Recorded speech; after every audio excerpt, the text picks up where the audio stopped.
Okay, so I'll be doing question 10.21 from the book. This is on page 337 of the textbook. So it says, following data represents a random sample of 9 marks out of 10 on a statistics quiz. The marks are normally distributed with a standard deviation of 2, estimate population mean with 90% confidence. So first start off with is looking at the data. So we see the sample data here are 7, 9, 7, and all the way up through, looks like we have 9. And we have 9 observations. So the first thing we're going to need, remember our formula for the, if we're doing a 90% confidence interval,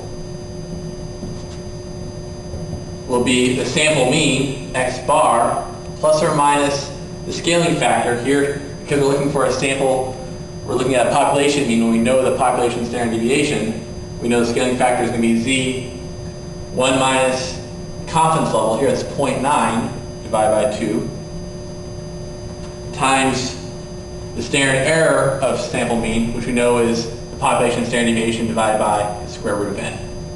Okay.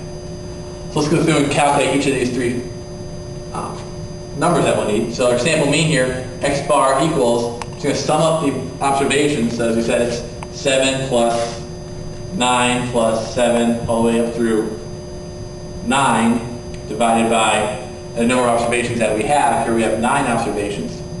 And so the sample mean then, to calculate that out, is 6.89.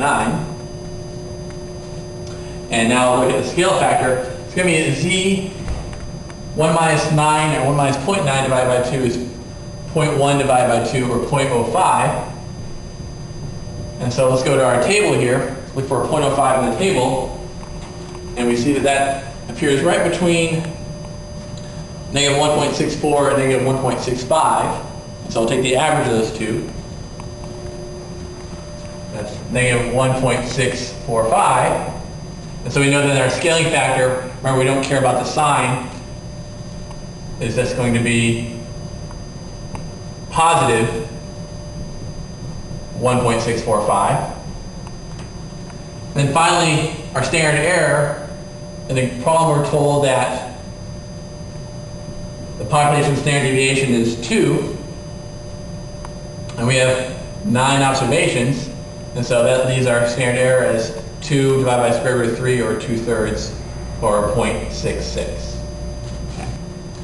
Okay, and so our 90% confidence interval for the population mean, when we know the population standard deviation,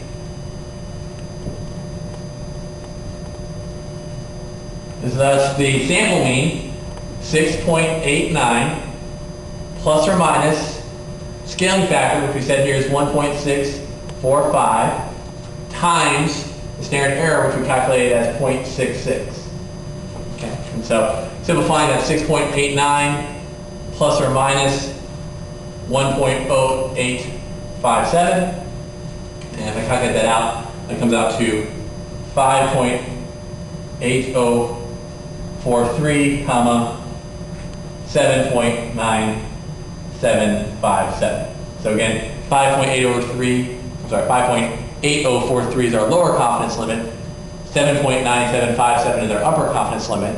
In terms of the interpretation, we would say that the population average mean score on this quiz with 90% confidence is between these two numbers. And just for reference, we're instead doing a 99% confidence interval. The only thing would change would be the scaling factor, so that'd be 6.89 plus or minus, and we go to 0.0005, and we see that falls in between these two values, 2.57 and 2.58, so that'd be plus or minus 2.575 times 0.66. And the other possibilities are 95% confidence interval, and that would be 6.89 plus or minus 1.96 times 0.66. Okay. And that's it for 10.21.